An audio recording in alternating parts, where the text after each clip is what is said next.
Sema amen abia. Barikiwe kwa asubuhi ya leo. Ubarikiwe kwa asubuhi ya leo. Usikie kuna mtu anabarikiwa hapa leo. Kuna mtu amebarikiwa. Yesu vigelegele yako. Tena za furaha.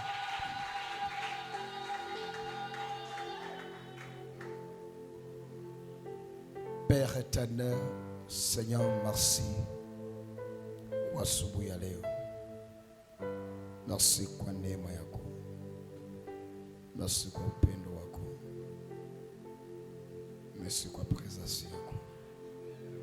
Merci kwa kuponya watu. Merci kwa kufungua watu.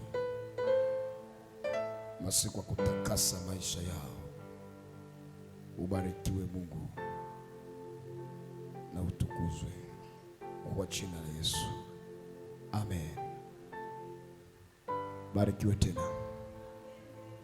Barikiwe tena.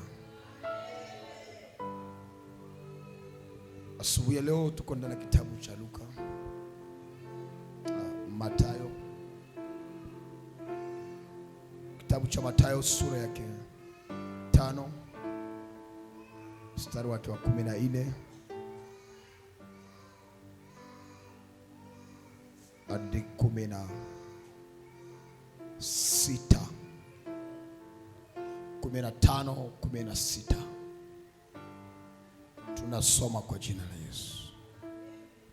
Biblia inasema hivi: ninyi ni nuru ya ulimwengu. Mji haiwezi kujificha kama ukiwa juu ya mlima, wala watu hawawashi taa na kuiweka chini ya kitunga, lakini juu ya kinara, nayo inayoangaza wote walio nyumbani. Vivyo hivyo nuru yenu iangaze mbele ya watu, waone matendo yenu mazuri, watukuzwe Baba yenu aliye mbinguni.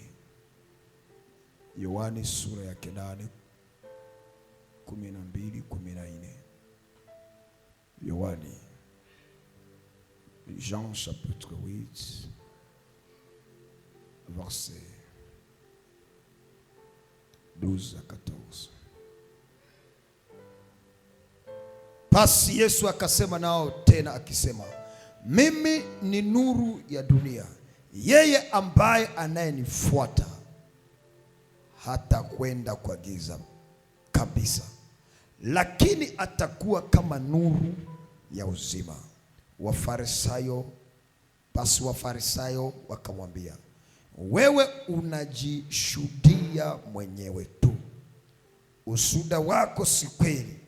Yesu akajibu akamwambia, hata nikijishuhudia mwenyewe, ushuhuda wangu ni kweli, kwa sababu ninajua pahali ninapotoka na pahali ninapokwenda, lakini ninyi hamjui pahali ninapotoka wala pahali ninapokwenda. Neno la Mungu. Asubuhi ya leo tuko naongea juu ya lumiere, nuru. Ndio teme yetu, nuru. Biblia inasema Yesu mwenyewe alikuwa anatangaza na kusema ya kwamba ni yeye ndiye nuru ya ulimwengu. Na Wafarisayo kuelewa hii neno kwao ilikuwa vigumu. Hawakuwa na hii kiwango ya kufahamu nini ni sababu ya Yesu kuongea hivi. Na ukienda kusoma kitabu cha Mwanzo sura yake wa kwanza, mlango wa kwanza, na ukiona mlango wa pili na anayefuatwa na mlango wa 3, ya kwanza Biblia inasema katika mwanzo Mungu aliumba mbingu na nchi. Cha pili, dunia au nchi ilikuwa ukiwa na utupu, kusema uzuri au urembo Mungu alifanya nayo dunia, baada ya dakika, baada ya saa au muda ukapotezwa. Ukiendelea kusoma inasema roho ya Bwana yalikaa, yalitulia juu ya maji. Na ukisoma mlango wa 3, maandiko yanasema Mungu akaita nuru, akasema nuru iwe, na nuru ikawa. Mungu akaita nuru. Inabidi mimi na wewe tuelewe kwa sababu gani Mungu anaita nuru, bali na yeye ndiye Mungu, ana uwezo ya kufanya kazi hata ndani ya giza, hata ndani ya nuru. Mbona Mungu anaita nuru? Ni Mungu ndiye aliyefanya nuru, na ni Mungu ndiye aliyefanya giza. Lakini Mungu atumike ndani ya giza. Akaita nuru. Baada ya haya Mungu akaanza umba. Inaonyesha ya kwamba hata uumbaji inahitaji nuru. Mungu mwenyewe anahitaji nuru kufanya naye kazi. Sasa kama Mungu anahitaji nuru, mara ngapi binadamu wanahitaji nuru? Yesu alipoonekana ndani ya Yohana sura yake 9 mstari wa 5 hadi mlango wa 5, Biblia inasema ya kwamba mitume wanamwambia usiende tena huku, jana walitupiga mawe na hata leo tukiingia huku watatupiga. Yesu akasema inatupasa kufanya kazi ya yule aliyetutuma, na bado ni mchana, kwa Swahili ya kwetu, na bado ni nuru. Kwa sababu gani? Na Yesu akaongeza kwao, anasema katika nuru hakuna mabaya inaweza tokea kwa mwanadamu. Kwa sababu ukipatwa na shida ndani ya nuru, watu wote watashuhudia. Na ukipata na shida ndani ya giza, hakuna mshuhuda. Na hapa Biblia inasema Yesu akaenda. Sasa baada ya siku ya kukaa na mitume, Yesu alipotuona anasema mimi ninaenda, lakini sitawaacha wayatima, nitawatumia msaada, ndiye Roho Mtakatifu atakayewasaidia. Lakini Yesu akabadilisha disemi, akasema sasa si mimi tena kukuwa nuru. Kwa maana nina kitabu cha Yohana sura 8 mstari wa 12 nasema yeye mwenyewe anajikiri kama nuru, anasema mimi ni nuru wa ulimwengu, mtu akinifuata mimi hata tembea ndani ya giza. Giza ni uwepo wa shetani. Giza ni kazi ya shetani. Giza ni shetani. Leo wengi za watu maisha yao iko katika giza, lakini wanajidai kama vile watoto wa nuru, lakini sivyo. Wanaelewa jinsi maisha yao inatawaliwa na giza, inaongozwa na giza, lakini hawataki kutoka ndani ya giza, kwa maana wamefungwa macho na dini na wakuu ya dini yao. Yesu anasema mpofu akisimama mbele akiongoza mpofu jirani yake, mwisho yao ni katika shimo. Na mimi nakuongezea, mpofu akisimama mbele ya mwenye ana macho, na yeye anaye macho na yeye aliye mpofu, wote wataangamia. Afadhali mwenye anaye macho apite mbele ili anyoshe mapito kwa asiye na macho.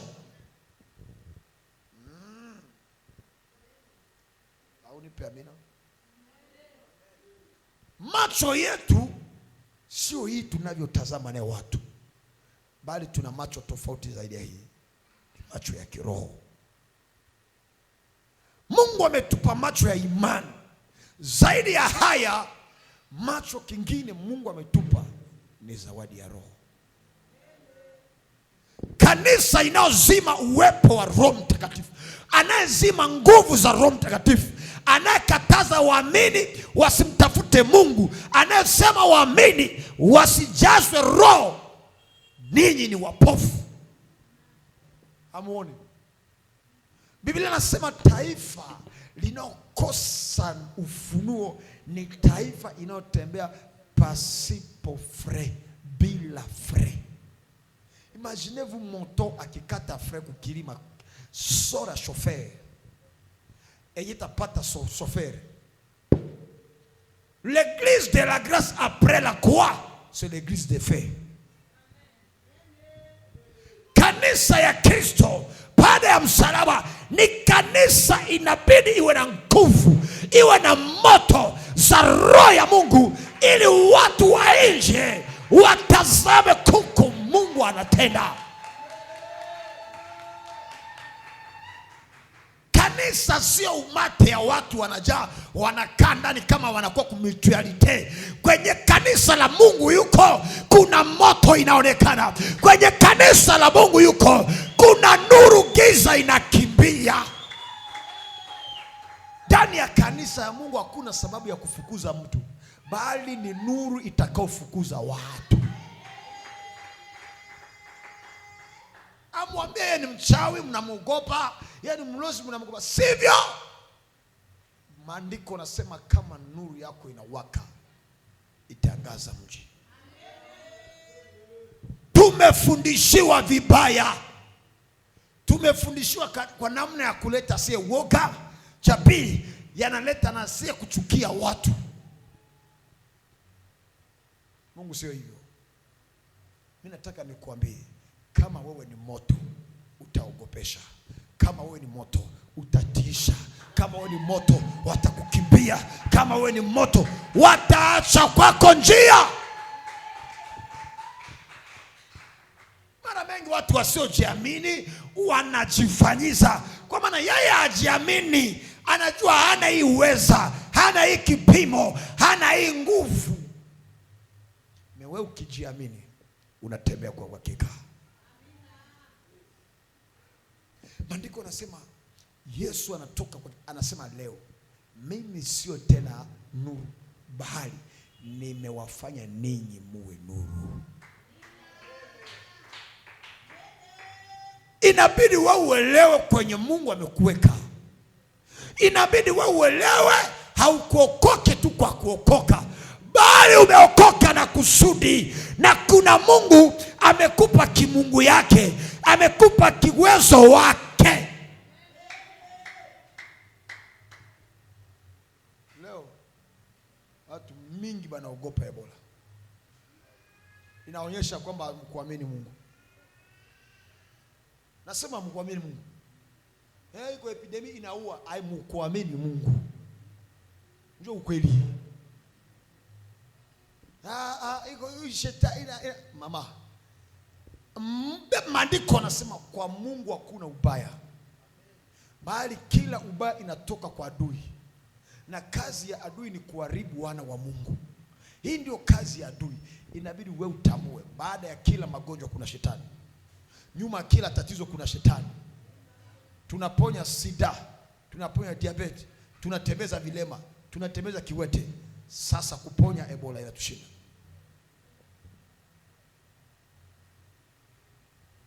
Mimi siogope. Maandiko nasema kwetu kuishi ni Kristo, kwetu kukufa ni Kristo. Tuogope nini?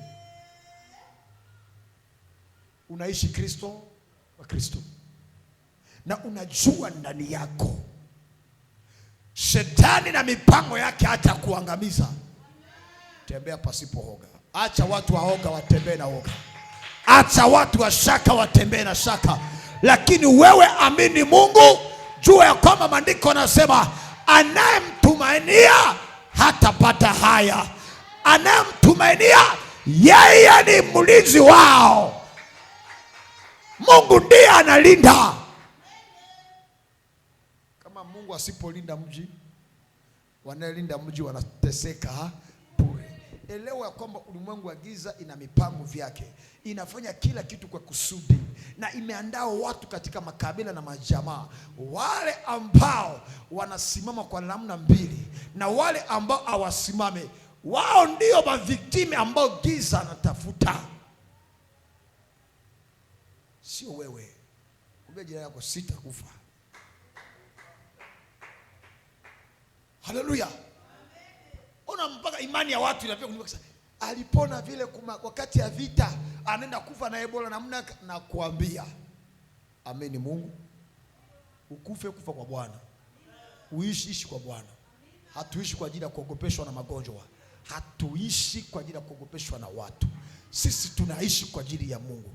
Biblia nasema ninyi ni nuru. Mungu anatamani kutuambia kwamba tumetoshwa ndani ya hali au sehemu ya mwanadamu, wametuweka ndani ya sehemu yenye Mungu alikuwa. Yaani Mungu hatuone kama tu wanadamu, bali anatuona kama yeye.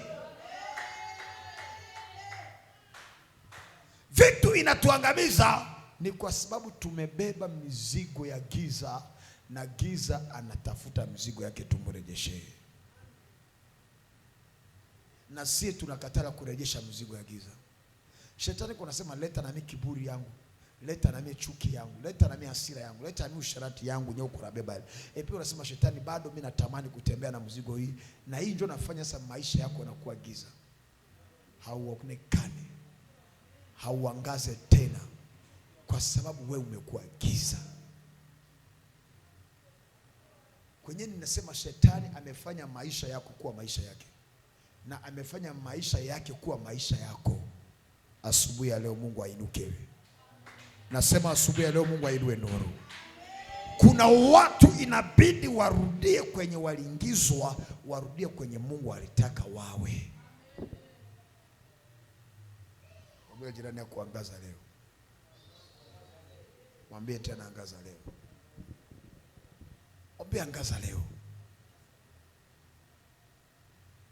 Biblia inasema ninyi ni nuru inaowekwa juu ya mulima. Tuko watoto ya Mungu. Mungu anatamani wakue juu, ndani ya hauteur, wakue pahali ambao vitu vya dunia haitawanasa. Mais chose grave, Mungu anakuta watoto wake biko chini hapa sawa sawa na bilulu ya chini. Mimi nakwambia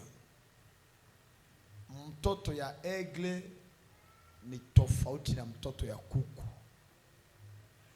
Hata kama mtoto wa egle anatembea katikati ya kuku, anajijua kama yeye ni nani. Anajijua kama yeye ni nani. Hakuna siku kuku anapanda juu, lakini egle anajua anaishi juu. Hakuna siku kuku anaenda fukuza nyama au chakula yake, lakini kuku anatafuta vyakula yake chini. Egle anajua kusudi apewe kitu, inabidi apande pali pa juu ili asuke juu ya vitu ambao anatamani akule. Egle pana kulaka vidudu, egle nakula nyama. Egle akule mboga, anakula nyama. Na iko na watumishi au Wakristo wengine hawajui kama wao ni wanani. Wao wanakula vidudu, na wao walistahili wale nyama. Wanaishi kati ya watoto ya kuku, wanatembea kama kuku. Na kuambia jijue kama wewe ni nani. Wafarisayo walisema na Yesu kwamba wewe unajishuhudia mwenyewe na ushuhuda yako ni uongo. Yesu akawajibu akamwambia, mimi ninajijua. Ninajua pale ninapotoka, najua pale ninapokwenda. Ni wewe uko hapa, unajua kwenye unapotoka, unajua kwenye unakwenda. Na kama ulitoka mahali na watu nakuta katika njia yako, usibadilishe hali ulitoka nayo kwenye unapotoka, kwa sababu kwenye uko unaenda inabidi ufike kama vile ulivyotoka, sio kufika tena tofauti na yale ulivyotoka. Hii ndio safari tunaanza na Mungu. Tulianza na Mungu hatua zingine tofauti, na Mungu anatungoja atukute kama tulivyotoka kwake, sio kubadilishwa. Ndio maana Warumi nasema ya kwamba usifananishwe na ulimwengu wa kisasa, kwa maana ulimwengu wa kisasa sio kutaka ya Mungu, bali badilisha mawazo yako mbele ya Mungu. Amen. Amen. Na Yesu anataka kusema na wewe na mimi ya kwamba ujijue. Kutokujijua inaweza kukuua, lakini kujijua inaweza kukuponya. Sema amen. Sema amen. Sema amen. Iko asa weko pale mzuri. Mtu ko bien a bonne forme, mtu ko mzuri, anasikia tu monde de tête yenye inazifanya hata ilifanya hata ku 2017, ilifanya ku 2016, inafanya tu kidogo monde de tête tunafanya tu kidogo, inafanya 30 secondes, 30 minutes akamata mizigo akaenda kwa Ebola mara moja. Miko na Ebola, anasema kule miko na Ebola. Sasa si machine yenyewe ile demonda na bien. Hati atio kwa machine nasema kuna sasa kata Ebola. Watu wasikia sasa kata Ebola. Tasio yako pale kwa inapanda, sukari yako pale kwa inasuka, pale ndio Ebola anja wewe haki sasa. Je vous dis, ujijue.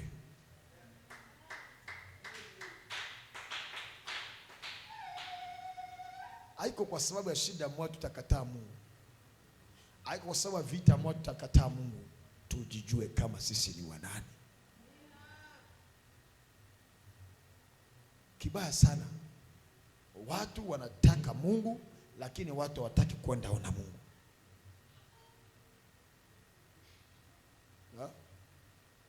Watu wanapenda Mungu afanye nini? Ashuke atende, nespa, na wataki kwenda ona Mungu. Utaenda ona Mungu ndio, kwa wakati iliyoamuriwa na Mungu, sio kwa wakati ya mwanadamu. Hai. Yesu anasema kwa mwisho ya kwamba wakati ninyi munaangaza, watu wa nje watawaona na watatukuza Mungu.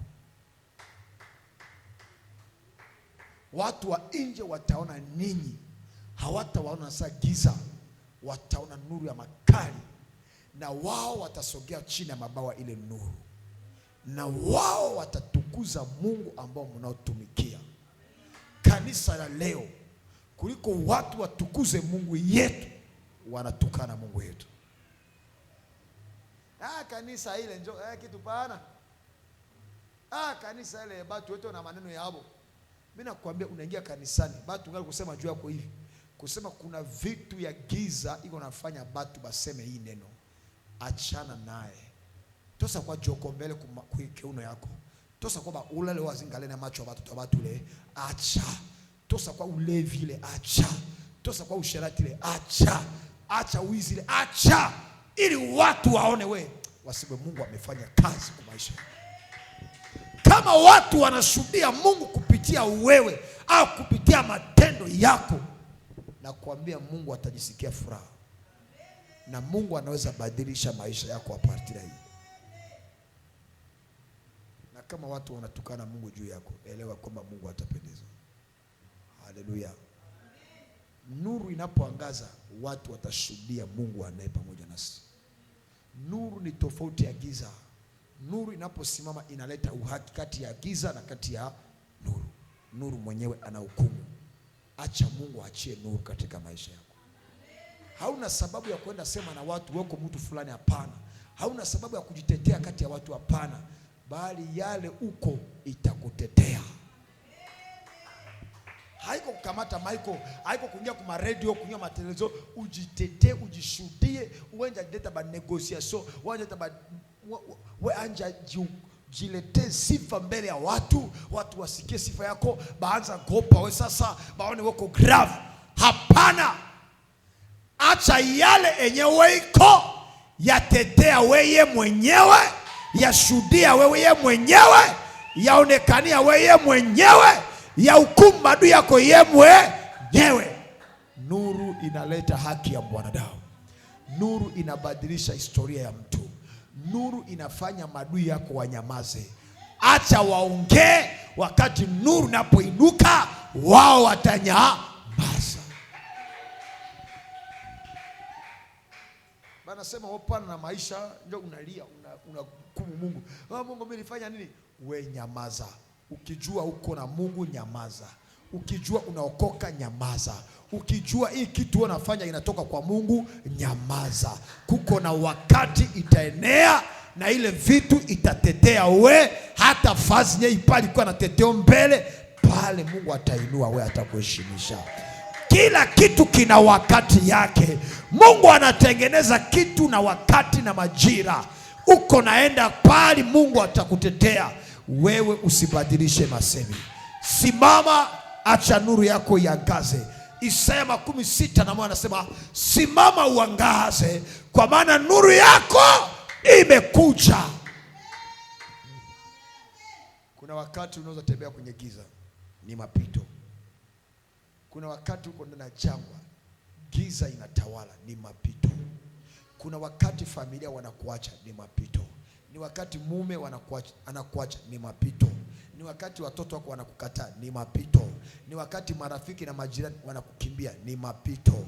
Wakati nuru itakapofika ndani ya jangwa yako, utasahau machozi, utasahau kilio, utashuhudia Mungu, utatingana kusema Yesu asifiwe, utaimba Yesu hosana. Utakapoona Mungu anapigana maadui zako, utakapoona Mungu anaangusha watesi wako, utakapoona Mungu anageuza maisha yako, utakapoona Mungu anainua maisha yako, wewe utasema Mungu yuko. Utasema Mungu yuko. Jamani, kuna Mungu anabadilisha maisha ya watu, na kuna Mungu analinda maisha ya watu. Mwekee Mungu tumaini, naye atafanya. Barikiwe.